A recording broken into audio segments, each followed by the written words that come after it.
Nesse vídeo pretendo discutir o que é invalidação familiar, né? A gente ouve muito falar sobre esse conceito, que é invalidação, né? E muitas vezes a gente ouve falar e não é muito bem definido o que isso é. Antes de tudo, vamos então definir o que é invalidação para depois pensar como se dá a invalidação em famílias. Quando nós falamos de invalidação, nós falamos sobretudo de invalidar emoções dos outros ou invalidar atitudes, crenças dos outros. Sobretudo, invalidação se refere a emoções, mas tem a ver com invalidar o que o outro pensa também, né? Antes de definir invalidação, precisamos definir então o que é validar, né? O que é validação? Validação não é concordar com tudo que o outro diz, tudo que o outro sente ou tudo que o outro pensa. Validar significa aceitar, né? Você valida alguém quando você aceita que a pessoa pensa algo. Você aceita a opinião dessa pessoa e principalmente você aceita o que ela sente. Então alguém está triste, ter uma postura de validar o que ela sente significa: eu entendo como você está se sentindo, vamos conversar, quero compreender melhor, né? Você aceita que a tristeza existe, que essa pessoa tem o direito, né, de se sentir triste nessa situação, né? Se ela acredita em algo, mesmo que às vezes esteja incorreto, você, tudo bem, eu entendo que você pense isso, vamos conversar sobre isso. Isso é validar, né? Invalidar, então, é diferente de discordar, né? Tal como validar não significa só concordar, porque você pode discordar, mas ao mesmo tempo aceitar o que o outro diz, né? Invalidar não é discordar, mas é negar, criticar, rejeitar o que o outro está apresentando como algo que sente ou apresentando como algo que pensa, né? Por exemplo, alguém se manifesta triste, você não aceita, é besteira. O que você sente é besteira. Ou alguém apresenta um pensamento, uma coisa que acredita e você minoriza, né? Isso é invalidar. O efeito da invalidação é fazer a pessoa se sentir errada, inadequada, como se aquilo que ela sente não fosse tão importante assim, ou que o que ela pensa, as coisas que ela acredita não fossem tão significativas, fossem insignificantes, não relevantes, né? Você faz a pessoa se sentir inferior quando você invalida a pessoa, né? Ou mais grave, você faz ela questionar coisas que são importantes para ela. Ela vai se sentir mais confusa, na dúvida sobre quem ela é, sobre o que ela pensa, sobre as coisas que são importantes para ela, né? Então, validar alguém não significa concordar. Você pode concordar de alguém estar com raiva, pode discordar de alguém estar com raiva, mas validar, isso significa: vamos conversar sobre isso. Eu aceito que você está assim, mas vamos conversar. Quero compreender. Então é o esforço de compreender, é uma atitude de validação. E não querer compreender, não fazer esforço para isso e simplesmente desmerecer a conduta do outro é invalidação, né? O que é então uma comunicação invalidante? Você se comunica de maneira invalidante quando você atribui ao outro ignorância sobre as coisas que sentem. O outro sabe o que o outro sente. Quando você diz: não é assim, você não precisa estar triste por isso, como você sabe o que a pessoa precisa para estar triste, né? Cada um se sente de um jeito. Então, quando você desmerece o que o outro sente como se fosse irracional ou ignorância, ou quando a pessoa apresenta algo que ela acredita e você minoriza, fala que não é assim, mesmo que aquilo seja uma opinião da pessoa, uma opinião, você pode discordar, você pode não concordar, mas você tem que aceitar, de certa forma. Se você não aceita, é como se trata como ignorância, você está invalidando. Então, uma comunicação invalidante, quando ela faz isso, faz o outro se sentir ignorante, irracional, né? Quando as emoções do outro faz o outro sentir que as emoções dele não importam, né? Ou numa sensação de que o outro é errado, de que a pessoa é completamente equivocada nas coisas que faz, né? Então, comunicação invalidante é uma característica de famílias invalidantes. Elas têm um modelo comunicativo invalidante. E isso significa que elas vão impor aos seus filhos o que devem sentir, impor o que deve pensar, né? Então você tá triste? Eu acho que você não deve estar triste nesse contexto, então você não deveria. Né? Então uma família invalidante vai negar a tristeza. Por que você está triste? Não faz sentido, você está fazendo... Não importa tanto o que você sente. Né? Ou o que você pensa, ou o que você acredita, mesmo que tenha fundamento. Né? Mesmo que tenha motivo.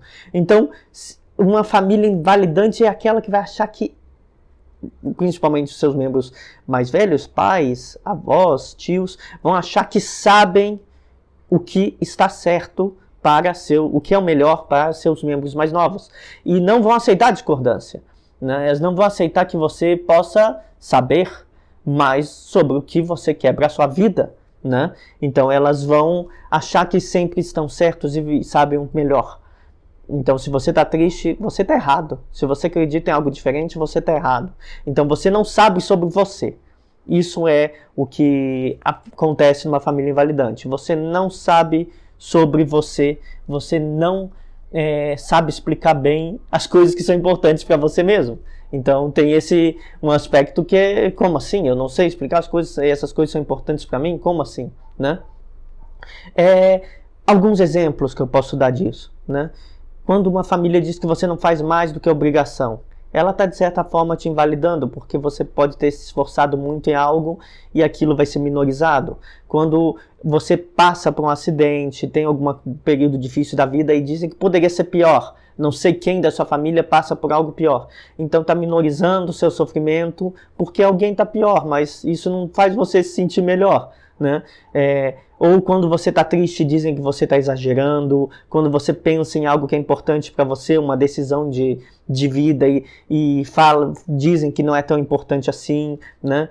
Quando impõem que você deve fazer o que acha e não o que você sente que é melhor para você. Né? Quando minorizam suas capacidades, né? Dizem que você não é capaz de algo ou não sabe algo. Ou quando você está triste, abalado, e diga, para de se sentir assim, você deve fazer as coisas. Você não deve perder tempo estando triste. Né? Então tudo isso é invalidar sentimentos, opiniões, crenças, minorizar quem você é. Sobretudo, invalidação tem a ver com isso. O que você está sentindo ou o que você pensa é menor. Isso é muito diferente de discordar. Um diálogo, por exemplo, entre amigos, entre famílias que se respeitam, indica o seguinte: eu discordo do que você acredita, mas eu entendo por que você acredita. É bastante difícil, né, ser validante. Por que eu estou chamando a atenção para isso? Porque qualquer família, não é só uma coisa que está presente em famílias abusivas. Qualquer família pode ser invalidante, mesmo que seja uma boa família. Mesmo que seja uma família estruturada, mesmo que seja uma família não violenta, uma família que não é abusiva na maior parte do tempo. Pode ter membros invalidantes. E mais ainda, todos nós, em algum momento, somos invalidantes. Principalmente em relações familiares. Isso é difícil de aceitar e é uma coisa que é bom saber para que possamos mudar. Né? Isso é, digamos, eu descrevo muito vários tipos diferentes de condutas abusivas aqui. A mais frequente e que está presente sempre em algum menor grau em todos nós e na maioria das famílias é a invalidação. Né? Então essa é uma conduta muito presente e na verdade a gente precisa ser muito mais autocríticos com o que fazemos para notar quando fazemos isso. Né? Claro, está presente em todos não significa que então não tem problema. Não, está presente em todas, mas a gravidade é diferente. Eu já fui invalidante com pessoas, vocês certamente já foram invalidantes com as pessoas, porque vocês não meramente discordaram, mas acabaram sendo críticos, negaram o que o outro sente, o que o outro pensa, não tornaram aquela comunicação, digamos, no mesmo nível. Né? Vocês simplesmente rejeitaram o outro. Isso é invalidação. Né? Validar significa eu discordo de você, mas eu entendo como você se sente. Eu busco entender como você se sente. Isso é difícil de fazer. É muito difícil para a maioria de nós. Bom, todos fazemos em alguma medida, alguns pouco, alguns fazem e se arrependem quando notam que fazem, e certamente muitos de vocês que já tiveram esse tipo de conduta vão pensar, poxa, eu tenho que ser mais legal com as pessoas. Né? E muitos fazem isso num nível muito mais grave. Quando eu falo de uma família invalidante, de uma invalidação familiar que tem um nível mais constante, eu estou falando de algo grave, que é estrutural numa família. Tem famílias que só se comunicam invalidando. Tudo é uma disputa de imposição. O que eu sinto, o que eu penso, é o que você deve sentir e o que você pensa. Eu sei o que é melhor para todos aqui. E aqui vira uma família em disputa, onde um tio quer impor sobre outro tio, sobre a mãe, sobre todo mundo querendo impor suas visões sobre os outros e negando a sua família, alguém da sua família morreu, tá triste alguém, você fala, é besteira. E um impondo sobre o outro. Então existem famílias em que a invalidação é quase uma norma comunicativa. As pessoas só se comunicam menosprezando o que o outro sente, só se comunicam menosprezando o que o outro pensa, e parece que é uma disputa interna em que eu tô certo e você tá errado. Vocês certamente também vão se identificar com isso, né? Tem famílias, mesmo que não sejam de vocês, vocês certamente já conheceram famílias em que tudo é uma disputa entre irmãos, para um dizer que está certo e o outro dizer que está errado. E sempre o outro está errado em tudo e você está certo em tudo. Tem muitas, é uma coisa bastante comum. Bom, de maneira geral, a invalidação tem essa fórmula. Uma diminuição do que o outro pensa, do que o outro sente, o não esforço para entender o que o outro sente ou pensa, mais uma crítica, né? Então é uma diminuição do que o outro pensa, sente, e a crítica do outro. O outro está errado, né? Então não basta só diminuir, mas o outro está errado, né? Então essa é a fórmula geral. Muitas famílias seguem essa fórmula. Invalidam diminuindo o outro membro da família e dizendo que o outro está errado, né? Mas existem tipos, principalmente em famílias, que são menos óbvios, tipos de invalidação menos óbvios. Por exemplo, a falta de preocupação. Se você tem uma certa indiferença com um filho, né? Ou força uma criança a algo que é ruim, e que ela está se sentindo mal, que ela está ficando triste, né? E simplesmente porque para você não importa. Tem um problema que muitas vezes eu trago aqui no canal, crianças lembram, crianças sentem, crianças se magoam e crianças sofrem, né? Se você impõe um sofrimento, algo que é sofrido para a criança, e não liga para as consequências, por exemplo, a criança começou a chorar, aconteceu algo que deixa ela triste, ela começou a chorar, e você é besteira, isso é invalidação. A criança sente e ela vai lembrar daquilo quando crescer, e aquilo vai causar sofrimento a ela, né? Então, falta de preocupação com o sentimento de alguém da sua família, com o sofrimento, é uma forma de invalidação, e muitas vezes a gente minoriza e não se preocupa, né? Principalmente quando se trata de crianças. Principalmente crianças, né? A gente acha que o sofrimento infantil é menor que o sofrimento adulto. Não é menor. As consequências são maiores.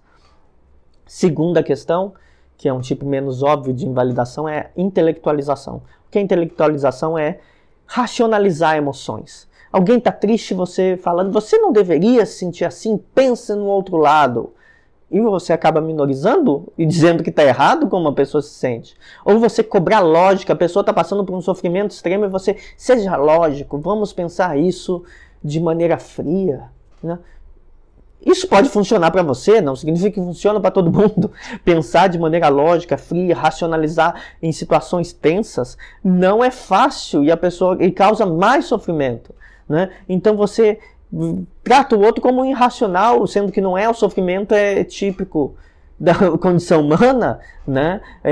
Sentir sentimentos negativos também. Então deixa a pessoa triste. Não tenta botar ela só para racionalizar as coisas. Quando ela precisar racionalizar, ela vai, e aí ela vai te pedir ajuda, né? Minorizar o sentimento como se todo mundo fosse obrigado a pensar logicamente em momentos críticos não é correto, né? É uma forma de invalidar o que o outro sente. A pessoa tem que sofrer e tem um momento de pensar racionalmente sobre o sofrimento.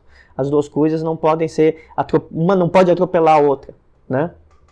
Uma terceira forma de invalidação menos óbvia, a positividade. Eu gosto de chamar isso de positividade tóxica. O que seria? Por exemplo, a pessoa está extremamente magoada com algo que é importante para ela deu errado, né? E você diz, não, fique bem, vai tudo ficar bem. Não vai, aconteceu algo que importa. Por exemplo, a pessoa apostou numa carreira, deu tudo errado. Ela fez uma seleção para uma bolsa de estudos, deu tudo errado, ela não vai conseguir. Você vai falar, fique bem? não vai ficar bem, é algo importante. Você pode dizer, poxa, que pena que não deu, eu sinto muito por isso, o que tem alguma coisa que eu possa fazer. Você vai ser solícito de outra forma. Você não pode exigir que a pessoa fique bem, aquilo era importante para ela. Validar isso significa, eu entendo o seu sofrimento porque isso era importante. Invalidar fique bem, tá tudo bem. Não tá tudo bem, né? Então, forçar uma felicidade quando não dá é invalidação. Muitas famílias fazem isso, principalmente famílias que gostam de sustentar uma imagem pública positiva. E isso é muito comum em famílias que têm membros narcisistas, né? Tem que ser uma família publicamente feliz. Então, você está triste? Você vai ter que ficar feliz. Tem que ter uma positividade em público. Você não chora em público. Meus filhos não choram em público. Deixa isso para lá. Você está triste? Deixa isso para lá. Então, não aceitar a tristeza. É assim. E a gente vê, além de famílias, isso em círculos de amizades, né? Amigos que se afastam de quem fica triste. Isso não é um amigo, né? Porque você deveria estar apoiando ou pelo menos aceitando a tristeza do outro, né? Então, a positividade, uma positividade tóxica é isso, forçar o outro a ficar bem, mesmo que seja algo que obviamente entristece o outro. Então, você está negando o direito da pessoa de sofrer, passar por isso, refletir sobre isso e dar uma opinião, ou tomar uma decisão sobre isso que é importante para ela, né? Quarto tipo menos óbvio de invalidação familiar: ajudar demais. Ajudar demais é um problema. Você apresentar soluções para tudo impede o outro de conseguir achar suas soluções. A pessoa às vezes só está triste, está abalada e ela quer um tempo para pensar no que fazer. E você já atropela tudo, não dá esse tempo. Você já vai dando soluções, né? Você acaba não deixando o outro sentir as coisas e tomar uma decisão por si próprio, né? Ser prático demais muitas vezes passa por cima das emoções das pessoas. Você sendo prático, não, eu sei, deu tudo errado, você não conseguiu a bolsa que você queria, vamos fazer isso agora. Poxa, deixa a pessoa se acalmar, deixa ela pensar, deixa chegar às próprias conclusões. Então, ajudar demais, ser solícito de uma maneira que atropela o outro também não é positivo. Eu entendo que queremos ser assim, porque achamos que estamos ajudando. Mas isso mostra, inclusive na positividade, na intelectualização, todos esses eu falo que são tipos menos óbvios, porque eles mostram uma tentativa de ajudar o outro. Só que você está ajudando o outro passando por cima dos sentimentos dos outros. Então, nós não sabemos muitas vezes quando fazemos isso, né? Então, ajudar demais pode ser. E por último, um que é bem comum em famílias abusivas, é extremamente comum, que é redirecionar as questões, né? Você está com problemas, muda de assunto, outra pessoa está passando por isso. Então você acabou de comunicar que está com uma dificuldade na vida, a pessoa fala da dificuldade do outro.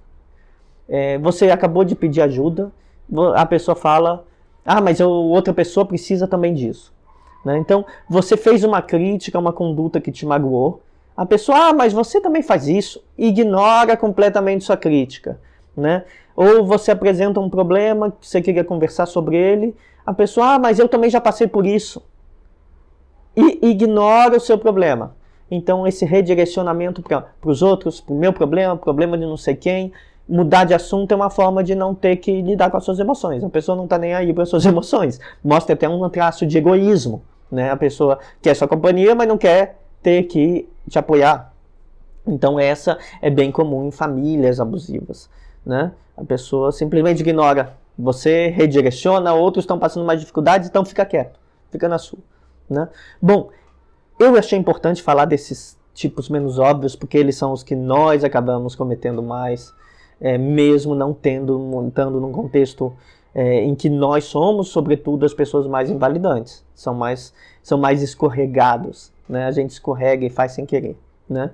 Mas algumas famílias que são invalidantes, têm todas essas características acontecendo frequentemente, né? Todas essas, desde as menos óbvias até a mais óbvia, que é o que eu falei, que é a comunicação invalidante. Negar o sentimento do outro, fazer o outro se sentir ignorante, se sentir irracional, não aceitar o que o outro pensa, não aceitar o que o outro sente, o que o outro faz está tudo errado, né? A diminuição mais a crítica, diminuição e crítica. Famílias invalidantes tendem a adotar isso como modelo. E um familiar faz com o outro e vão todos fazendo com o outro. Sua avó já fazia, seu tio faz, todo mundo faz. Né? Então esse é o grande problema. Por último, eu queria falar rapidamente dos efeitos de se crescer numa família invalidante, que isso é norma. Não estou falando daquelas que eventualmente são, ou de uma ou outra vez. Crescer numa família num sistema familiar invalidante, onde a estrutura das comunicações são invalidantes, né? Onde é uma regra ser assim, faz com que nós desenvolvemos ansiedade para tomar decisões, tenhamos maior insegurança, tenhamos desconfiança do outro, porque se a gente não pode dizer o que a gente pensa para quem está perto, como que a gente vai dizer para um desconhecido, né?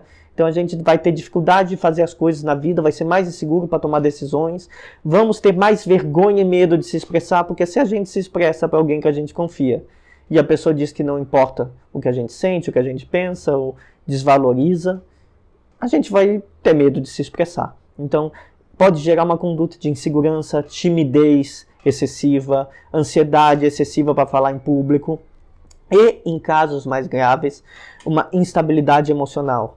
A pessoa se sente invalidada e fica instável, né? Ela não consegue lidar mais com o não e fica instável. E nesse caso a gente pode até estar falando de pessoas que acabam, por meio de uma família invalidante, desenvolvendo transtorno de personalidade borderline e fica instável sempre que se sente rejeitado de alguma forma. Ou, em outros casos mais graves, pessoas que, por não terem validação na família, tudo está errado, tudo é motivo para diminuição e crítica, vão buscar excessiva validação. Nesse caso, transtorno de personalidade narcisista, né? Você busca aceitação, validação, que todo mundo aceite você em todos os lugares. Então, são efeitos colaterais mais graves. Mas, de maneira geral, uma das repercussões é essa: insegurança, ansiedade para decidir, dificuldades de expressão, né? Então, viver numa família que é predominantemente invalidante tem consequências, né? Então, é bom a gente saber, muitas vezes, como se forma isso, para a gente saber o que trabalhar em nós para superar essas consequências e para também não acabarmos reproduzindo um padrão invalidante que vai, por sua vez, gerar esses efeitos em outras pessoas.